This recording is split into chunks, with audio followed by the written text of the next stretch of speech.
The countdown is 5, 4, 3, 2, 1. Never settle for less, never settle for best. Settle for best ever, then you beat your chest. Always get what you want, always end up in front. Hello and welcome to another edition of Inside the FPL. I'm your host, as always, Terrence TFs. And joining me on today's panel is Nigel the Hawk Martinez. Darren Dimes Shavitz. Yes, sir. And of course, Mr. Jay-Z, Jigga J Zemno. Today, talk, heavyweight. Oh, that's right. I don't appear. They won't. That's right. I got to make a sound. Sorry, I'm here. Yes. With COVID. All right, gentlemen. As always, we're here to kick off the festivities from this previous Sunday's action. And today we have a new segment. And Darren, I'd like for you to bring us on in. Sure. We're gonna have a segment. We're gonna hopefully do this every week. We're gonna bring someone on as a guest, and we're gonna introduce them in a segment we like to call Faces of the FDL. And this week, a perfect intro to the segment. I think we're all going to be entertained by who we have aboard with us this week. He's had an unfortunate week. He's had good and bad. He had a birthday and a buffet and a brunch, and he had a bad knee injury, which may sideline him for the rest of the season. But I'd like to introduce two Inside the FDL for the first time, and the first appearance on this new feature, Faces of the FDL, the one and only Christopher Fuego Esperza. Esperza, I don't even know how to pronounce your name. Let's start with that. How do you pronounce your name? What? How do you pronounce my name? Your last name. My last name is pronounced Esparza. Esparza. Okay. Esparza. All right. Excellent. All right. So Christopher, I have a lot of questions for you. Just to get to know you a little bit more. Let's start off with the key one. Why is it Fuego? Where'd that come from? That actually came from my college buddy. I had my original DJ name was DJ Spanish. How original. And then he was like, no, we gotta do something different. So he just chose Fuego, which is also so original. And that's where Fuego came from. And for the non-Spanish speaking members of the audience, it means fire, right? Yes. Okay. And I assumed it just meant you're hot. You're always yes. I'm always on some way, shape, or form. Shit, well, he knows you well. The name fits. Yeah. What was the DJ Spanish? What was the first one? It was DJ Spaniard. Oh, Spaniard. Okay. European. We definitely like Fuego better. Little side note: DJ Spaniard came from my original AOL AIM screen name.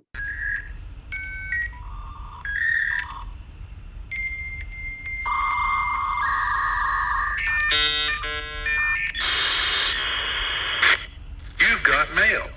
You're known for lots of things, I think, in the FDL. First of all, let's talk about your history of the FDL, because I think that's always fascinating to me. We have just such an eclectic group of players who have been around the FDL for various lengths of times and tenures. So I think it was 2012, 2013, maybe, that I was actually staying at my grandmother's house right there on 105th between Columbus and Amsterdam.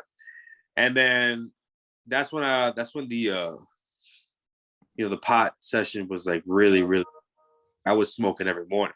Excuse me, brother. What we call drugs at 74th Street Baptist Church, we call us sin.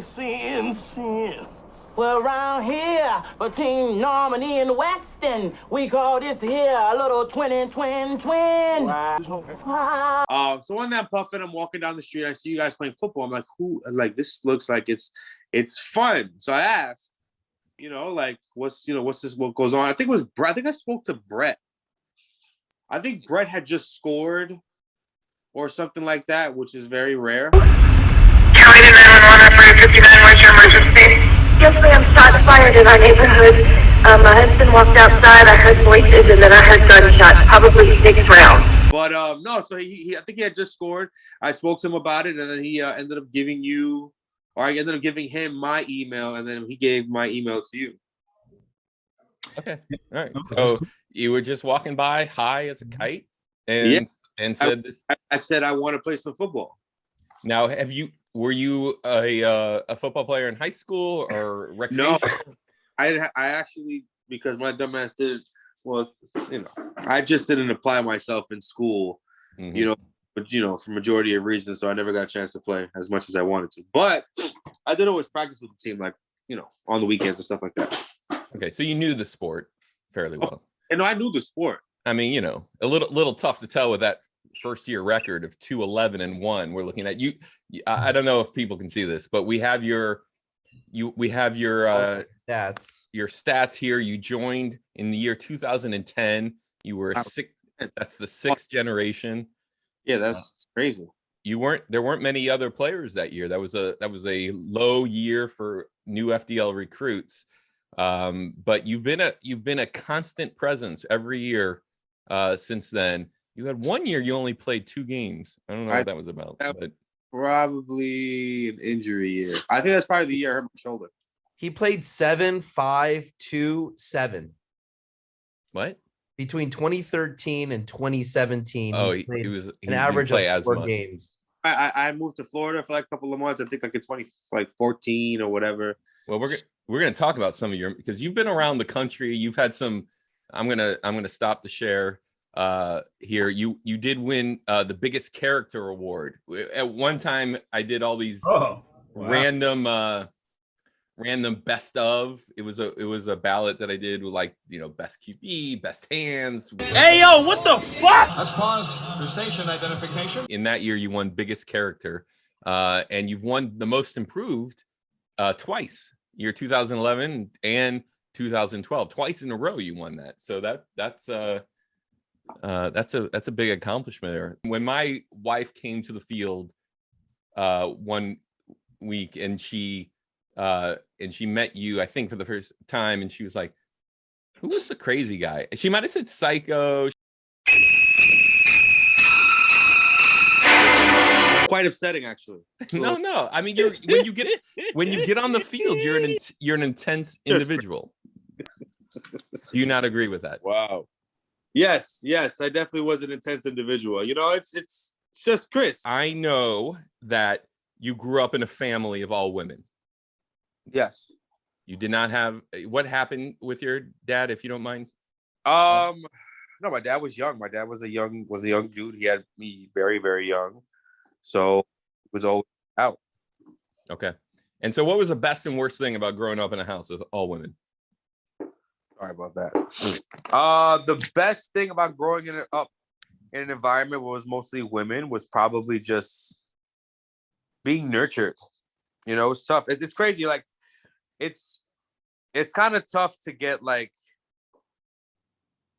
what's the word I'm looking for? Motherly love from someone who's not your mother. But it's like, but you understand the concept of, like, it takes a village to raise a child. So it was nice to have all my family around, and, for me to be, shown how to treat a woman and how to respect women and stuff like that. Were they strict? Was it a strict house? No, they really weren't that strict. My dad was strict. Okay. My dad was a strict individual. So your dad, he wasn't in the house much. No, my dad. Yeah, me and my dad are cool. Okay. Yeah. My mom was the one that wasn't around as a kid. Oh, no? Was she working? Oh, no. My mom was even younger than my dad when she had me. That's, wait, so I thought you lived with your mom and your sisters, but you live with my dad. I always lived with my dad for most of my life. Oh, no. Okay. So I had that wrong. Sorry about that, man. It's okay. I thought one time you told me it was all women in your household. Okay. So now you told me in the car. So after this last game, we'll talk about the unfortunate injury you had.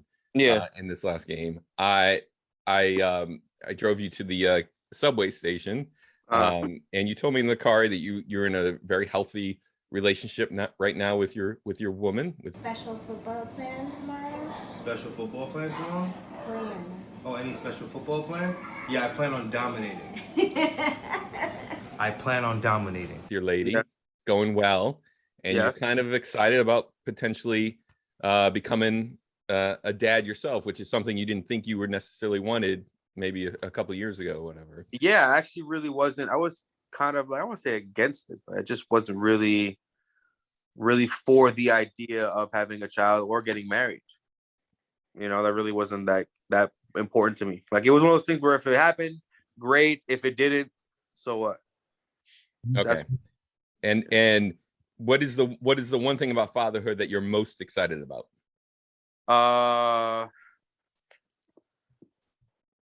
Parent-teacher conferences. Oh God. I don't want to spoil your dreams on this one, Chris. Unless you're looking, I don't know. No, that's who was the guy on Johnny Carson who would just laugh when Johnny Carson would make Ed McMahon. Ed McMahon. Nigel is becoming this show's Ed McMahon. Yeah, the rest of it. See, he says yes. This feels like I'm up higher than you. I don't mean to feel that way, but you are. Listen. What the hell is this anyway? Will you be coming in every night this week? Funny listening to Nigel kind of imitate a white person's laugh, because this is something that Chris has always been very good at, is the white person voice. And by the way, when I opened the door for Chris to the car to take him to the subway, and he's like, this is the first time a white man has ever opened a car door for me. So, you know, I want you in your best white man voice, because the white man is the only person left in this in the world that I think we can still make fun of, and no big deal. So in your best white man voice, I want you to tell me which FDL player is the most underrated. That's gonna be a tough one to ask there, Darren. I'm not I don't really know. It's kind of tough to really, you know, to kind of just left with one player. Maybe I don't know, maybe Ben. I was gonna say he sounds a little bit like Ben. That was a Ben type voice. All right, so now look, Chris, I just real quickly, because I don't want to take too much time on this, but your job right now is as a massage therapist, right? You're licensed. Yeah, I'm a licensed massage therapist. All right. This is something I need to know. Sure. Do women ever request happy ending massages? I would neither can't answer that, Chris. I would neither confirm nor deny that said statement. All right. What I can say is that I have never, ever, ever in my life performed something like that in my professional career. Well done. Good to get that on the record. Woof, golly. But hold on, you did do a massage for Miles and Ryan at one point. Hey, yo, what the fuck? Hey, yeah. Yo. Yes. Did either of them sport an erection at any time during the Hey, yo, what the fuck? Let's pause for station identification. Yo. Wait, hey, where is Inside the FDL going? Listen, you get me in charge. Was brought to you by Darren. I have a question for Chris. Yeah. Fuego. Am I to understand that your lady is pregnant? No, she's not pregnant. Oh, okay. No. Come on, don't be spreading rumors. Well, it sounded like you found out that she was pregnant and that Chris was expecting a child. No. Just talking about, talking about potential. Putting things out into the universe. I'm not saying we're not in the off season doing practice. I'm just saying,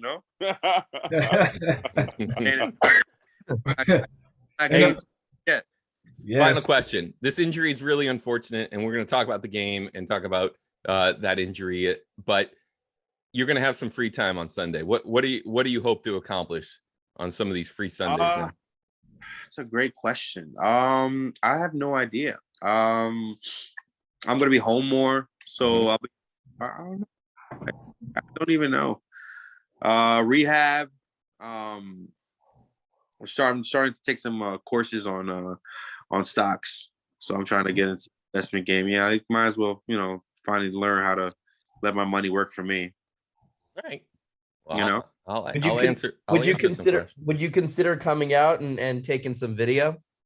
Yeah, I'm gonna bring my dog. I'll come bring my dog out. I think actually I might be able to come out there this weekend.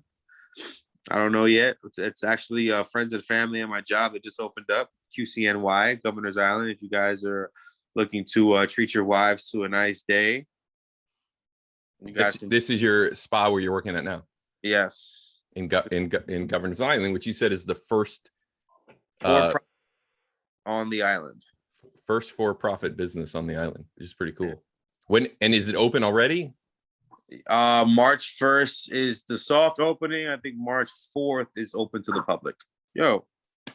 I have a backstory on that place, but we'll talk about it another time.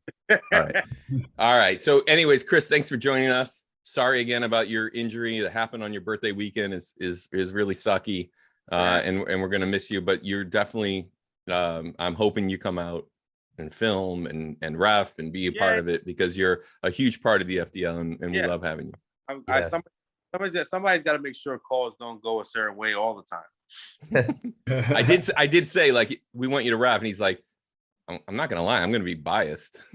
if Lewis is involved, he's not getting the call. I mean, Lewis is not getting one call, maybe a few, but not too many. I might come out and play over the next couple weeks, so look out for him one of these weeks coming up. Oh, YG. I mean, what do we call him? YG. YG. Yeah. All right. Yeah, we'd love to see him too. The other Chris. All right. So let's get back to the game. Jay or T, start us off. Yeah, T, you were there, so let's hear from you first. Well, it was another fine dandy of a game. We had Team Order versus Team Chaos going at it. It started off weird, to be honest. Like it was a early 2-0 lead by way of Team Order, and it seemed like it was going to be like a controlled type of game, throughout for Team Order. But for some reason, like Chaos would not go away, and even though the final score ended up being 7-4, there was a period in between that it just felt like they were just right there. They were just not giving up. They were not letting go, not giving up, not letting go. So it was a very highly contested battle, kind of back and forth. But it was just weird. Even though the score, was what it ended up being. It was just, it was a lot in between that.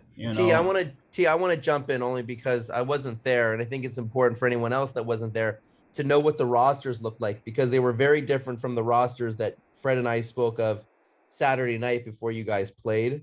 Mm-hmm. And when I saw what apparently was the game you guys played, I just didn't think it was going to be close at all. And then Darren corrected me and said, actually, the game was very good until the last couple of drives. I'll let Darren weigh in just a second. But can we just go quickly through the rosters? Sure, definitely. Starting with Team Order, we had Gary, Ryan, Primo, Lewis, Darren, myself, and Fred. Team Chaos consisted of Guy, Isaiah, Nigel, Omar, Chris, Alexi, Frank, and Ray. Just to be clear, Omar was on our team to start the game, and then there was an incident between Omar and Lewis, and we thought it best to separate the two, and we traded Omar to the other team, so they had the extra player. There were 15 people. We had one.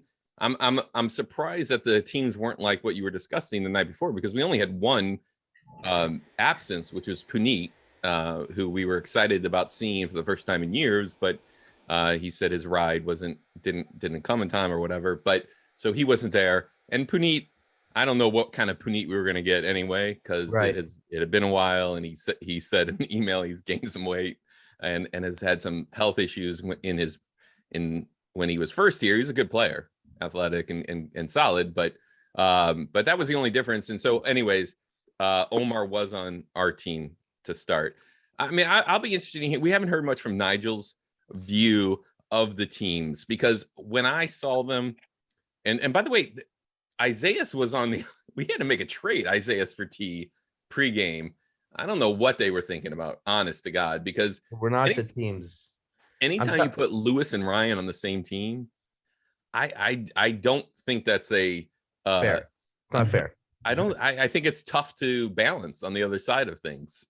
So I mean, eventually I think we got close, but maybe Nigel has a differing view. I think I'm just interested to know what ticked off the Lewis and Omar situation, because it seemed like the teams at first sight did look just putting two of the best players on one squad or automatically makes it look a little crazy. But then when you looked at the line too, they had a pretty solid line. They had Ryan and Primo, right? So that in itself, from a defensive standpoint, looked good. But it just was, I guess, a first couple possessions to try to stick with team. What were we? Chaos. So let me share a little insight. If Fred go ahead. So in last week's show, Darren and Nigel both expressed an interest in potentially being on the same team. Or yes, I did hear that there were attempts to try to make. So we stacked you guys. Yeah. We stacked you. The teams that we had: Darren, T, Nigel, Guy, Primo, Puneet, Alexi, and Ray, versus Chris, Ryan, Gary, Lewis, Frank, Fred, Isaias, and Omar. Okay, so the idea was Lewis and so which are more important? Right, the quarterbacks, the quarterbacks, or they can play defense. Against two of the best players in Lewis and Ryan. Could we overcome that? I look at the advantage more along the lines of what you bring, both you and Nigel, defensively, than what you bring. Obviously, I think between you and Gary, meaning Darren, Nigel, and Gary, right now those are the top three quarterbacks in our league. Agreed. But athletically, Gary's not going to. We have Chris on the. We have Chris on the line. He's offended. No, Chris can't be offended. I think Chris would agree. It's only 4 quarterbacks in the entire league. It's like, the top 3 quarterbacks, or we're just naming the top 3, Chris. We're just naming the top 3. That's all. Remember, Chris. Well, anyway, so Chris is going to be drinking faster now, I think. Okay. So anyway, why don't you tell me what sort of unfolded when you guys recreated these teams? Because when I saw them, I didn't think they were fair at all. Well, no, Chris. This would be Chris, because Chris and Fred were on the sideline talking about it. So when I think what happened is when Omar was sent to our team, it put us at a very big disadvantage. And the reason why is because we ended up having the extra man. So based off of the teams that we already had before Omar came to the squad, was already going to be a challenge. We would have to play like a perfect game.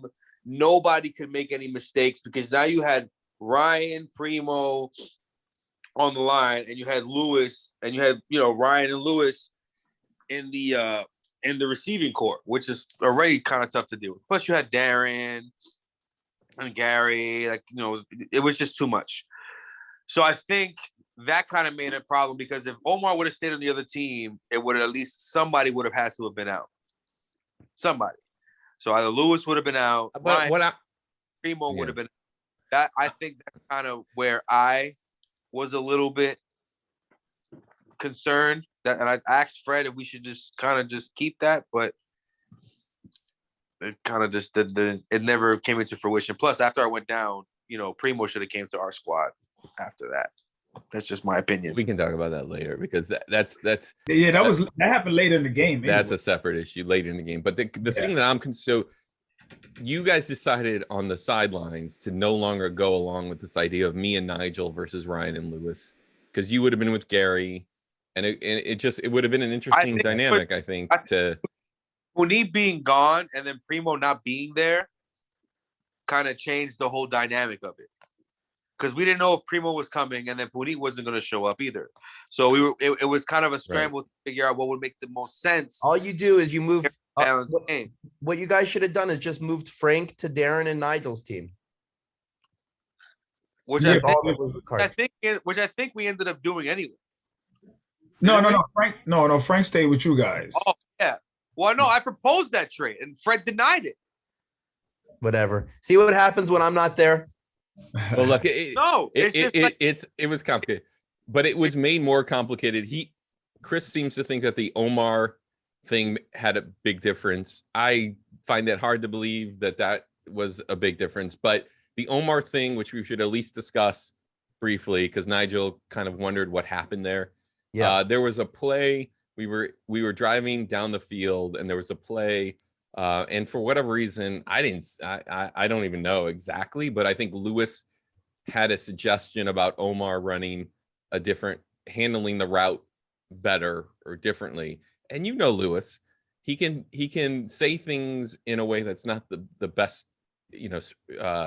best tone, phrase things right.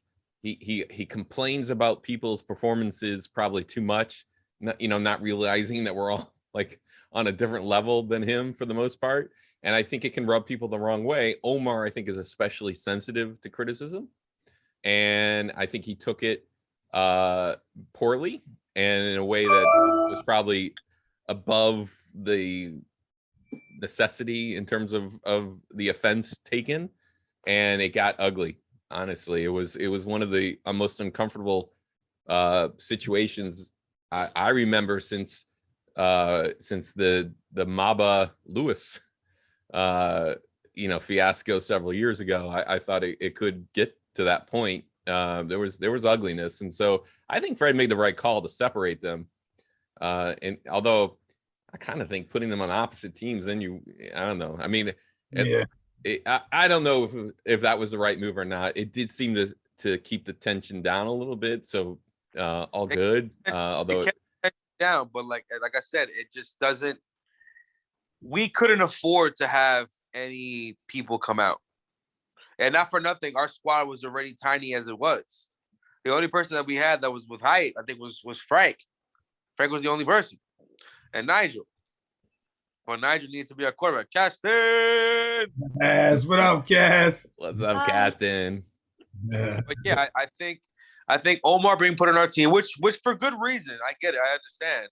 But I think that, Omar being on our team and us having to rotate a player instead, and then you just have, the monster line, and then you have, shut down corner, it doesn't make things easier for us. It was kind of hard for us to even get a rhythm anyway. Yeah. Well, like you said, we started out up 2-0, and I think you guys didn't score for a long, long time. I mean, we was it 3-0? It might have been 3-0. Did we get to 3-0? Yeah, I think it was 3-0. It might have gotten to 3-0. And then I don't remember. There was one play that happened that kind of got the momentum back in your side, and you ran with that. I think it was was that the kickoff return, Isaiah's? No. Or the screen? No, what it was, I know what it was. So Lewis had just taken it back to make, I think it was like 3-0. Was it 3-0? Oh, I think that's what it was. Yeah, Lou took it back. We scored 3-1. We scored to make it 3-1, and he ran it back. And that's when Isaiah ran it back right after that. Yeah, that was crazy.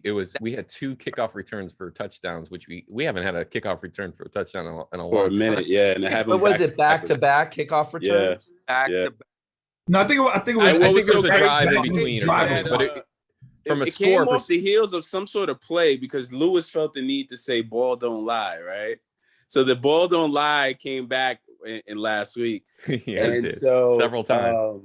And then there was another play that happened that got us right back. It might have been that run back by Isaiah's, and I just said, instead of saying "ball don't lie," I was like Rasheed Wallace. You know what I'm saying? And that was it. Yeah. And then they had another play, and then we had another play. It was like momentum was shifting, but it was a great game for during that little period of going back and forth, cutting into the lead and sort of getting into a 1-score game, and then they getting into a 2-score game, and we cutting it back to 1. That was really great. That was good juice. Yeah, but there was a we good didn't have enough to sustain it after that. it became a wider gap. So that's when you look at the score and you see 7-4, whatever it was, or 3. You might be like, 3-score lead. But for one period, where they were up 3 and then we got it up to 4-3. And then 4-3 and 5-4, I think. Yeah, exactly. That was really good juice right there. Great theater. Yeah, but that was fun. At the end, we couldn't do it. And I think Chris will argue that that's what he's talking about when he went down. I think it might have been around that time.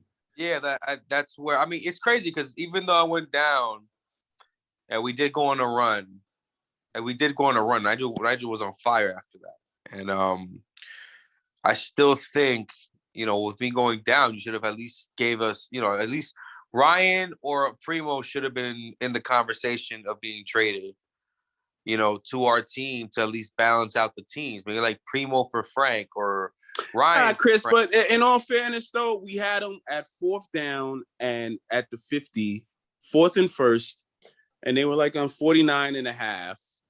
And we stopped them right there because they went for it.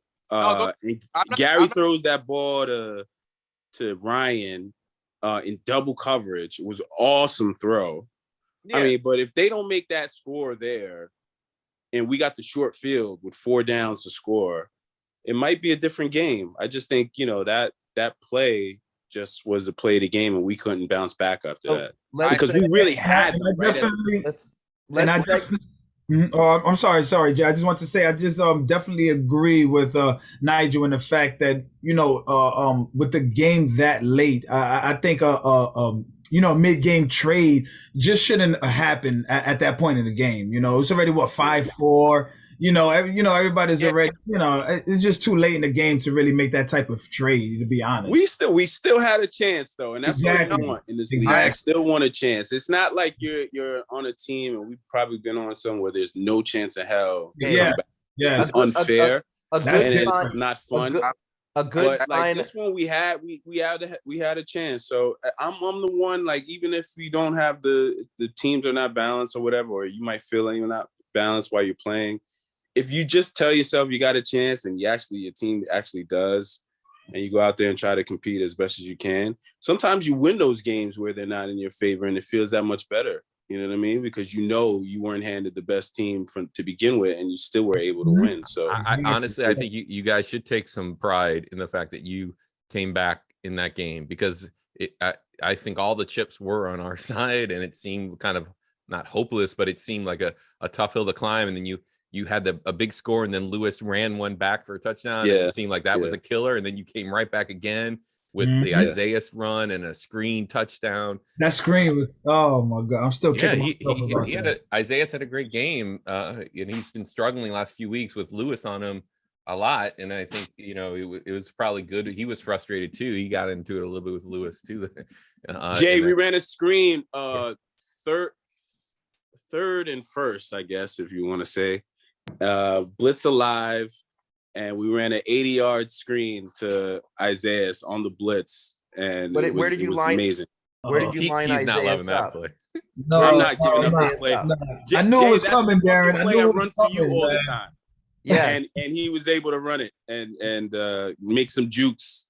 Where did Isaiah start? He started up. He lined up on a tight right of offensive formation. He was a split tight end, if you want to say. And Nigel drew it up, oh man, he drew it up nicely. He was a tight end. He kind of fell back as if he was blocking, and then he released. So he did a delayed block release route. And he's not. And I was actually in coverage on Isaiah's. Jay, can you believe that? T had him dead to rights, and I don't know what Isaiah did, but I think T maybe looked. No, Ray. No, it wasn't Isaiah's. Ray clipped me at the perfect time. He came up and blocked me at the perfect time, and that's what it was. That's what sprung him.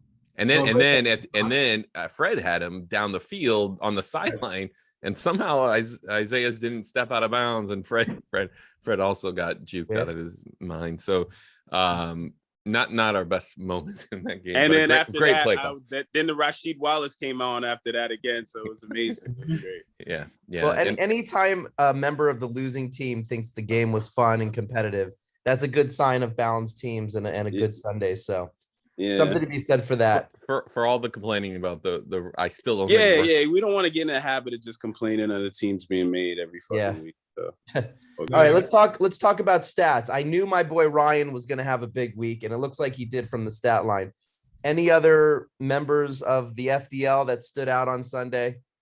Lewis. Yeah, Lewis again. I mean, he look, all the complaints, all the, kind of. I'm gonna hit him next time. Yeah, Chris isn't gonna like. Chris and him got into it when Chris. It was fun. I mean, like, Lou just does not know how to like back down and like be humble, and like he's just not him. And it's like it can be very frustrating. It's frustrating when you're on his own team. I mean, like, I know Nigel thinks for some reason the team making people always put him on my team, and I think in the past Fred has said there's a reason for that. But please put him on the other team, because like honestly, I like winning, and he's a big part of the wins. But like, it is frustrating to hear him come back to the huddle complaining about your passes all the time. And, but sometimes. But for some reason, Darren, maybe I'm seeing it wrong, but for some reason, I don't know. I feel like when Lewis paired up with you, he does bring it down a little bit more occasionally. Like, he might have a few outbursts with a couple of opposing players, but he's not as fiery with you as he may be with, like, let's say Chris. Well, because the problem is, unlike Chris, I don't take it personally. Like, I'm just. That's always been my nature. I know sometimes it's tough to tell on the field, but I do like to bring levity or like just like, all right, like, I mean, what am I gonna say to Lou? What? I said Darren just likes to get him the ball, and that's why I'm just okay with Darren. He's like, oh, you know what, Darren's gonna get me the ball regardless when I ask for it, so I think I'm gonna be all right. That's a good Lou impression. Well, Nigel will get on the ball.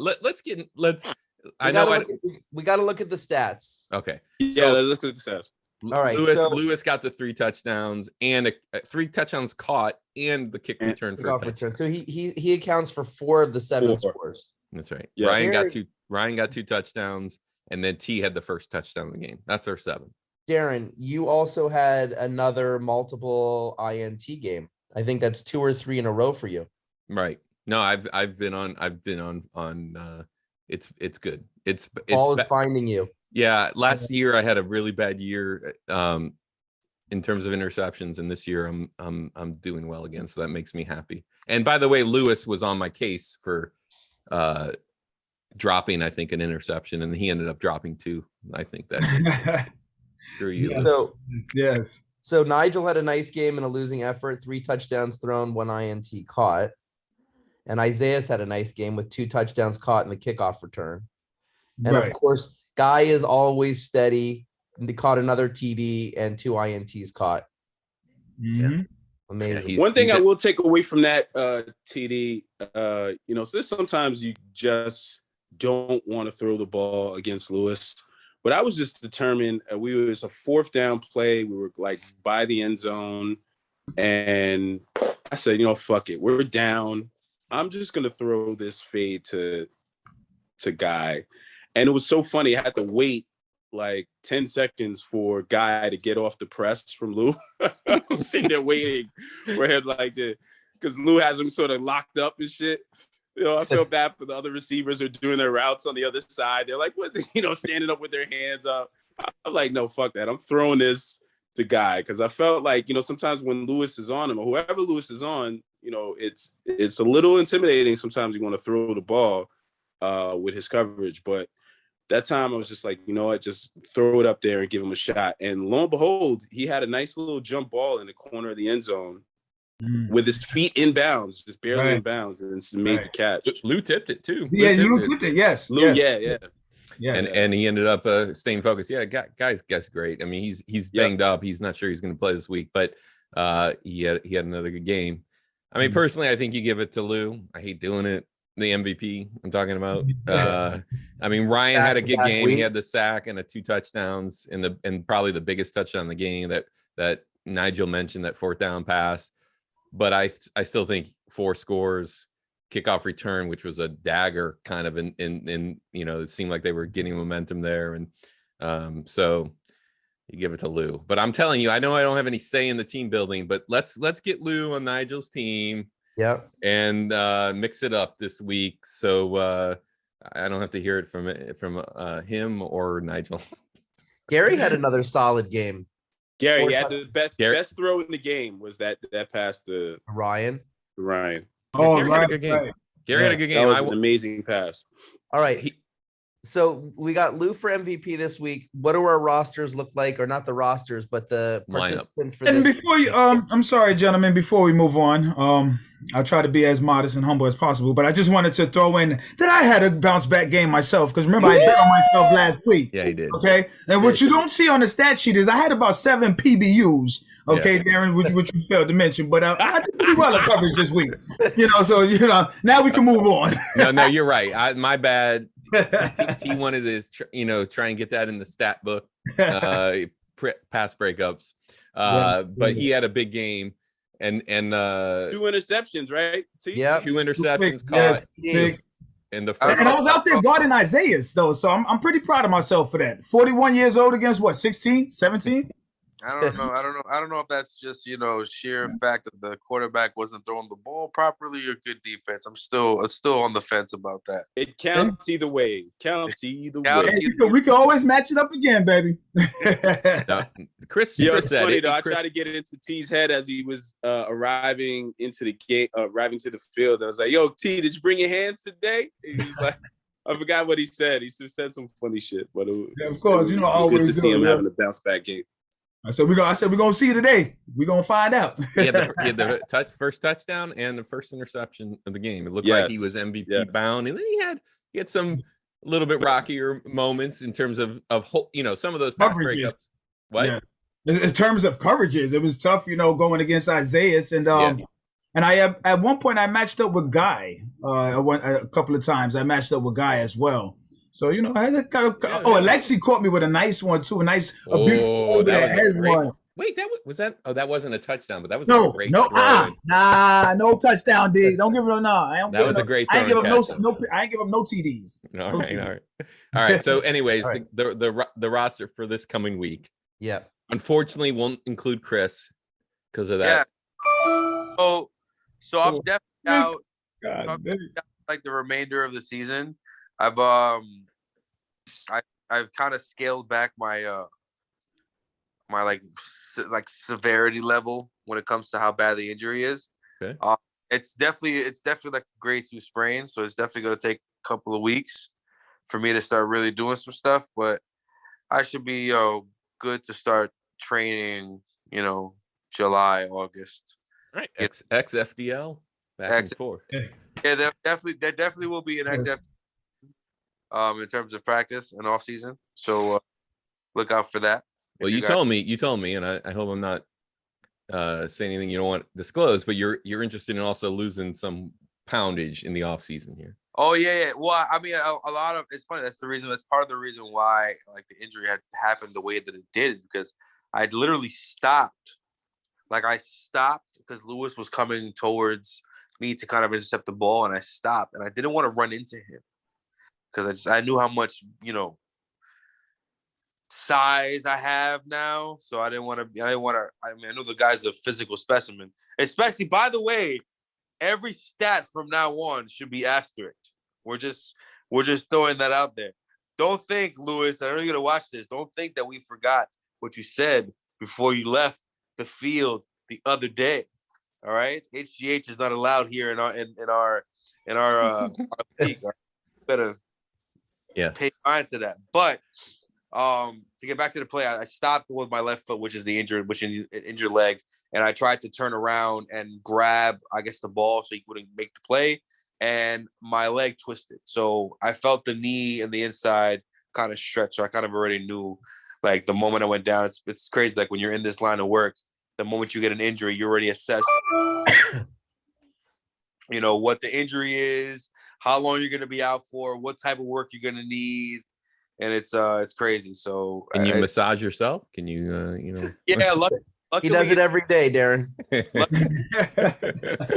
We all do that. Self-care, self-love is always necessary. Just so you remember that. All right. So luckily, because it's my knee, I can kind of keep it propped up and just work on it, so it's not too bad. I have it taped up and everything in ice, so I'm doing the necessary steps. We know you. Oh, there's your doggy. We know you'll take care of it and be back as soon as you can. And like I said, come on out, be part of the group as always. But we have a nice crowd again. That's great. So we don't know about you now, Jay, because apparently you're dealing with some potential COVID issues. Nigel doesn't want to put that out there. All right, he doesn't have it. He's got sniffles. You are fake news. Dry cough. Common cold. Just a common cold. You are fake news. That's right. Well, we'll hear back from that PCR result momentarily. Friday. So Jay's questionable. Guy's questionable. He's got some nagging injuries that he suffered during the last game. And then we got T, we got Nigel, we got me, we got Ray, we got Ryan, we got Lewis, we got Ben, we got Gary, we got Primo, we got, who am I missing? Brett. Did you say Brett? Brett's back this week. Back? Yeah. And I think you covered everybody. I might have covered everyone. Did I cover? Oh, Ryan. I said Ryan. I Yeah, think. you said Ryan. Fred's out. Oh, Omar and Isaiah. Right. Dad and son are back. Okay. So I think that's it. So we should have close to a full game. I want to say this because I've given a lot of love to Ray as a rookie of the year favorite. He has hit the rookie wall a little bit. I'm expecting a bounce back game from my man Ray.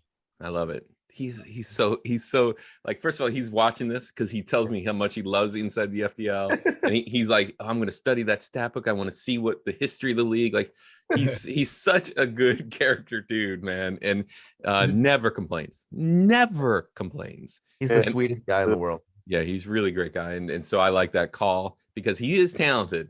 I don't think Chris is right. This is going to help me maybe if I don't have Lou on my team a little bit. I'm going to have to force my eyes elsewhere a little bit and involve some of these other receivers in the game, which I think maybe does. Luke comes in, he draws his play. Actually, it's funny. One of the plays he literally drew a play. He drew his route. He drew trips, and then he drew his route, and then it was like, well, what's the other two people? Like, I don't give a shit what the other two. And then he, by the way, leaves the huddle. Oh, I hate that. I hate that. Like, I know everyone thinks you're the primary anyways, but do you have to like verify it by leaving the huddle first? Gotta confirm it. But anyways, I like your Ray call. I don't know who's gonna have a big week. Any thoughts, T, Nigel, Chris? I'm looking for Ben. I'm like, where's Ben at? Ben has some of the most surest hands in the league, and I think he's been a little quiet too. So I'm really looking for Ben to have a bounce back game, and he's a hell of a safety. I just have to put that out there as well. So if he doesn't get involved offensively, he always has the defensive capabilities to help pick him up. So I'm looking for Ben. I like it. I like that. Chris, in your best Ben voice, who do you like for this week? Who do I like for this week? Actually, you know what? For this week, I got my man Isaiah. Man is gonna do some things. I tell you. I think last week's game was a breakout game, and I think this week is gonna be even better. That's my guy right there. Love it. I got Jay. Oh. Jay's gonna beat this whatever DeSantos flu that he has, and he's gonna come out and fucking kill. Nice, man. I love it. Nice. I love it. I'm putting myself on Nigel's team. It is. Yeah, there you go. I love it. It's always a pleasure. Thanks, Chris, for joining us. Great job, Chris. Really appreciate it. Sorry, I went a little R-rated there, but that's what I do. So, Nigel, if you want to cut any of that out, that's up to you. But enjoy the rest of your trip, Jay. Thank you. When are you flying back? Saturday, if you're allowed. They may not let you on that plane, man. Yeah, we'll see. All right. Friday we'll know. Yes. Sounds good. All right, guys. This was fun. As always, T, sign us off. Well, as usual, folks, thank you for joining us. I hope you enjoyed being here just as much as we enjoyed presenting it to you. And until next week, Stay tuned, because you never know when you hear your name on Inside the FDL. Nice. Like that finish, baby.